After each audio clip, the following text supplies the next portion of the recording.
यहाँ पर आपसे सवाल में ये कहा गया है कि एक हॉलो स्फीयर है जिसको कि आगे की तरफ स्पीड दिया हुआ है वी नॉट और बेसिकली एंटी क्लॉकवाइज सेंस में एंगुलर स्पीड दिया हुआ है ओमेगा नॉट दिया हुआ है, राइट। और सरफेस का कोफिशिएंट ऑफ फ्रिक्शन दिया हुआ है म्यू, ठीक है सर। तो हमें बताना है कि find the v naught such that ball finally stops, ठीक है।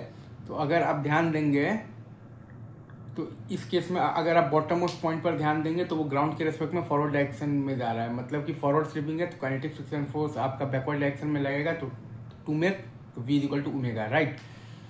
तो क्योंकि काइनेटिक फ्रिक्शन फोर्स जो है वो आपका पास कर रहा है पॉइंट पी से, तो काइनेटिक फ्रिक्शन फोर्स का टॉर्क जीरो होगा पॉइंट पी के अबाउट, तो आप पॉइंट पी के अबाउट एंगुलर मोमेंटम कन्जर्वेशन लगा दिए हैं। तो वहीं करने से हमारे पास आया है m we naught r minus आ गया है तो 2/3 mr square into omega naught is equal to 0। तो यहाँ से आपके पास वी नॉट बराबर आ गया है तो 2 ओमेगा नॉट r/3। अब अगर आपसे कोई बोल दे कि टाइम फॉर स्टॉपिंग बताइए तो वो अगर आपको निकालना है तो v at any time t आपके पास आ जाएगा v naught minus mu g t, क्योंकि अगर आप बॉटम पॉइंट पर ध्यान देंगे तो वो ग्राउंड के रेस्पेक्ट में आपके पास फॉरवर्ड डायरेक्शन में जा रहा है, मतलब कि फॉरवर्ड स्लिपिंग है तो काइनेटिक फ्रिक्शन फोर्स आपका बैकवर्ड डायरेक्शन में लग रहा है to make v equal to omega.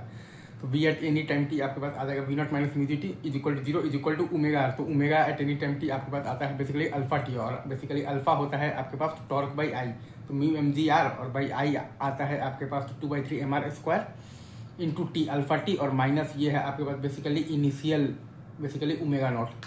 तो ये आ गया है आपके पास omega at any time T into R. तो v is equal to omega R लगाने से हमारे पास टाइम का वैल्यू आ गया है तो t इज इक्वल टू आ गया है 2 ओमेगा नॉट आर बाई आ गया है 3 म्यू जी,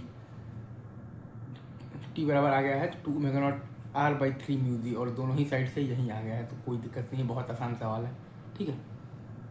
हाँ जी सर। तो ये केस में अगर आप ध्यान दीजिएगा तो work done by the kinetic frictional force आपके पास आ जाएगा minus of the half I omega naught मतलब कि स्क्वायर और प्लस आ जाएगा आपके पास half M we naught square, right.